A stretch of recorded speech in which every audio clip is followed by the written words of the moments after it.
बच्चों, online class में आपका स्वागत है। बीएड द्वितीय वर्ष स्वयं की अवधारणा का हम अध्ययन कर रहे हैं, जिसमें हमारी फर्स्ट इकाई चल रही है। फर्स्ट इकाई भी अभिप्रेरणा से संबंधित है और अभिप्रेरणा के बारे में हमने बहुत कुछ अध्ययन किया ऑनलाइन वीडियो के माध्यम से, ऑनलाइन क्लासेस के माध्यम से। और इसमें हमने अभिप्रेरणा की परिभाषा, अभिप्रेरणा का अर्थ, उसके प्रकार, उन सभी का अध्ययन करने के बाद हमने उपलब्धि परीक्षण, उपलब्धि अभिप्रेरणा सिद्धांत के बारे में कल हमने वीडियो स्टार्ट किया था, जो एटकिंसन और मैक्लेलैंड इन्होंने ही ये सिद्धांत दिया था। आज हम जो सिद्धांत पढ़ेंगे,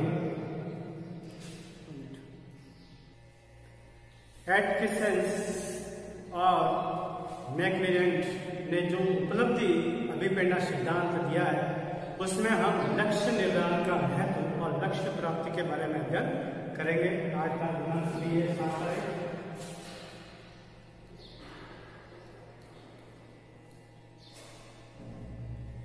7/9/21, कक्षा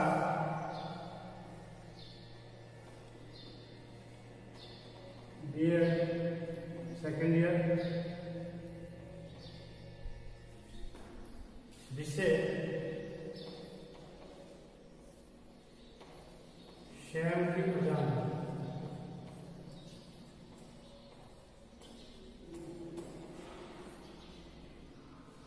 प्रकरण है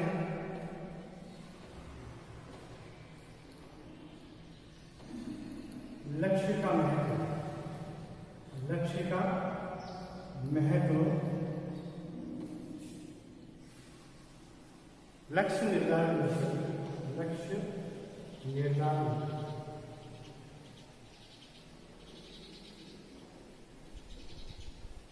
का महत्व एवं लक्ष्य प्राप्ति।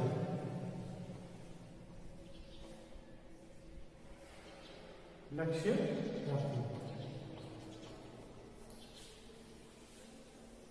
ये है अपने टॉपिक, लक्ष्य निर्धारण का महत्व और लक्ष्य की प्राप्ति या लक्ष्य प्राप्ति।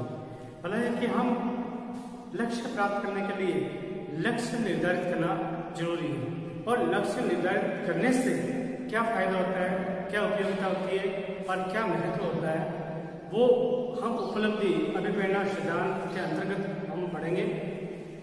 उपलब्धि अभिप्रेरणा का विकास विभिन्न प्रकार की परिस्थितियों में भी उचित रूप से दिया जाता है। छात्रों में इसको विकसित करने के लिए विभिन्न तत्वों एवं परिस्थितियों का समायोजन करना पड़ता है। यानी हमें लक्ष्य निर्धारित करना है, और लक्ष्य निर्धारित करके उसके महत्व को समझना है, तो हमें पहले लक्ष्य निर्धारण करना पड़ेगा। जिससे हम पॉइंट वाइज इसको थोड़ा सा पढ़ लेते हैं। लक्ष्य प्राप्ति की प्रक्रिया का क्या है? लक्ष्य प्राप्ति की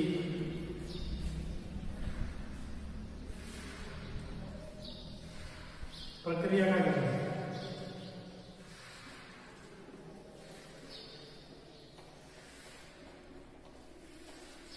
लक्ष्य प्राप्ति की प्रक्रिया का ज्ञान, यानी लक्ष्य प्राप्ति के लिए हमें उसका ज्ञान होना जरूरी है। उपलब्धि अभिप्रेरणा की स्थिति उस समय तक उत्पन्न होती है जब छात्र को लक्ष्य प्राप्ति के संपूर्ण प्रक्रिया या उचित मार्गदर्शन मिलता है। इससे छात्र को यह अनुभव होता है कि वह लक्ष्य जिसके लिए वह प्रयास कर रहा है उपलब्ध हो सकता है या नहीं हो सकता। तो इसमें यही बताया कि लक्ष्य प्राप्ति की प्रक्रिया का ज्ञान, हमें लक्ष्य प्राप्ति कैसे करनी है उस प्रक्रिया का ज्ञान अवश्य होना चाहिए। नहीं तो अगर हमें लक्ष्य प्राप्ति to ज्ञान नहीं है, उस प्रक्रिया का ज्ञान नहीं है, तो हम लक्ष्य की प्राप्ति नहीं कर सकते। दूसरा है लक्ष्य की यथार्थता का ज्ञान। लक्ष्य की यथार्थता,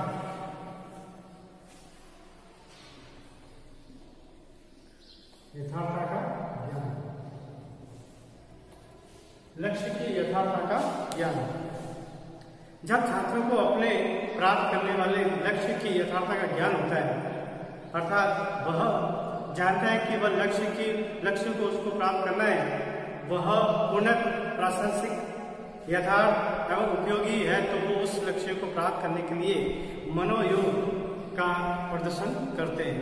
यानी लक्ष्य की प्राप्ति का यथार्थता का ज्ञान, यानी लक्ष्य प्राप्ति की वास्तविकता का अगर ज्ञान है तो उस ज्ञान को प्राप्त करने के लिए और मोटिव होगा और हमें अभिप्रेरणा प्राप्त करेगा। लक्ष्य के विविध पक्षों का ज्ञान है। तीसरा है लक्ष्य के विविध पक्षों का ज्ञान।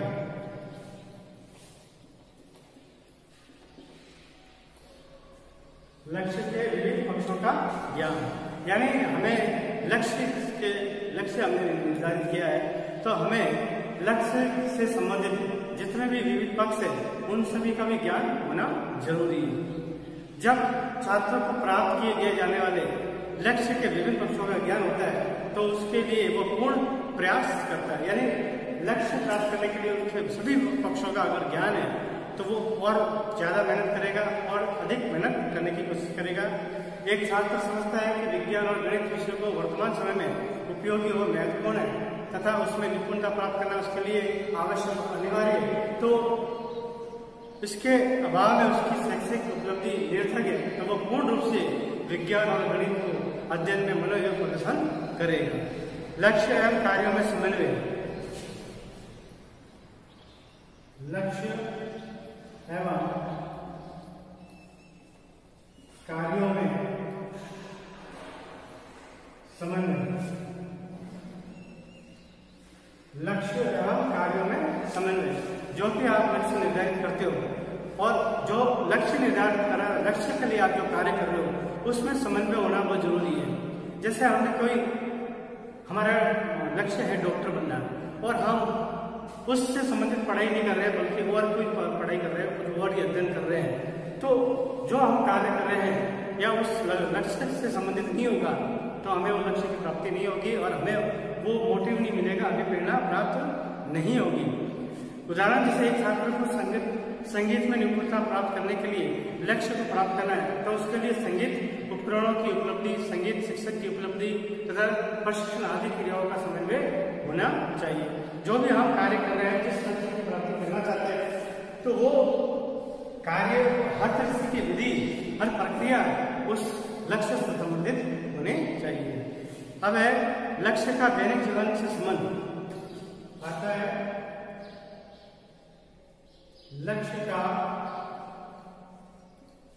दैनिक जीवन से संबंधित।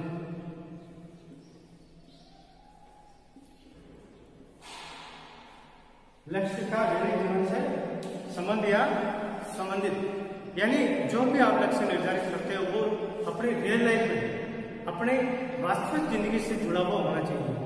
कई बार क्या होता है कि जैसे हम बच्चों को अगर पढ़ा रहे, छोटे बच्चों को पढ़ा रहे, तो हम अगर उसको मतलब कि मनोरंजन रूप से पढ़ा रहे हैं या रुचि से उसको पढ़ा रहे हैं तो उसमें बच्चा इंटरेस्ट लेता है, उसको पता है कि मुझे रुचि में इंटरेस्ट है, तो वो रुचि को जोड़ते वो पढ़ता है।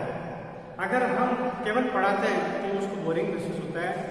ऐसे ही बड़े बालकों, शिक्षार्थियों को अगर जीवन से जोड़कर नहीं पढ़ाया जाए या जीवन से जोड़कर अभिप्रेरणा नहीं दी जाए तो शायद उसमें वो अपना प्रयास नहीं बताएगा, मेहनत नहीं करेगा, उत्साह नहीं बताएगा। इसलिए जो भी आप लक्ष्य निर्धारित करते हो वो जीवन से संबंधित होना चाहिए, यथार्थ जीवन से जुड़ा हुआ होना चाहिए। लक्ष्य का आत्मस्वरूप से संबंध। लक्ष्य का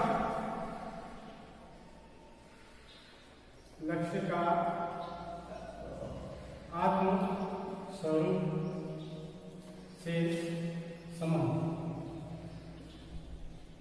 लक्ष्य का आत्मस्वरूप से संबंध। जब छात्र किसी लक्ष्य के अपने आत्मस्वरूप से मिलता जुलता देखता है तो वो लक्ष्य को अपने आत्मस्वरूप के विकास के लिए आवश्यक समझता है।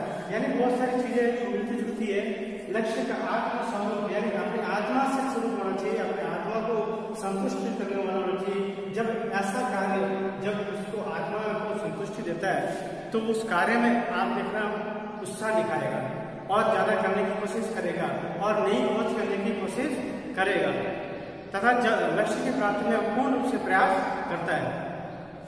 जैसे वैज्ञानिक दृष्टिकोण से संबंधित वैज्ञानिक लक्ष्यों को प्राप्त करने में पूर्ण प्रयास करता है, क्योंकि इन लक्ष्यों का संबंध उसकी आंतरिक विचार क्रिया से है। दृढ़ संकल्प की स्थिति हमें चाहता है, दृढ़ संकल्प की स्थिति, दृढ़ संकल्प की स्थिति यानी जो भी लक्ष्य प्राप्त करना है। आज के वर्तमान युग में आप जैसे कोई भी एक प्रतियोगिता पास करना चाहते हो या कंपटीशन पास करना चाहते हो तो आपका दृढ़ निश्चय होना चाहिए। आपके मतलब है कि पढ़ने की ललक होनी चाहिए, आपको ज्ञान प्राप्त करने की जिज्ञासा होनी चाहिए, तभी आप उस लक्ष्य को प्राप्त कर सकते हो। अगर आप के अंदर दृढ़ निश्चय नहीं है और आपके संकल्प की स्थिति नहीं है तो आप किसी भी छोटे से छोटा लक्ष्य को भी प्राप्त नहीं कर सकते हो। एक है प्रकृति के प्रति सकारात्मक दृष्टिकोण, आता है प्रकृति के प्रति सकारात्मक दृष्टिकोण, प्रकृति के प्रति सकारात्मक दृष्टिकोण यानी आपका प्रकृति के प्रति जो भी आप कार्य कर रहे हो, जो भी आप हासिल कर रहे हो अपने जीवन में, लेकिन उसके प्रति आपका सकारात्मक दृष्टिकोण होना चाहिए। कई बार क्या होता है कि हम जिसको लक्ष्य को प्राप्त करने की कोशिश करते हैं लेकिन लक्ष्य प्राप्त ना करके कुछ छोटी चीज प्राप्त कर लेते हैं तो हमें निराशा हो जाती है। नहीं, हमें निराशा नहीं करना है, हमें लक्ष्य की प्राप्ति के प्रति हमें कैसा दृष्टिकोण रखना है, सकारात्मक दृष्टिकोण रखना है। ठीक है, आज हम इतना करेंगे। यह थे लक्ष्य निर्धारण का महत्व और लक्ष्य प्राप्ति के सिद्धांत। धन्यवाद।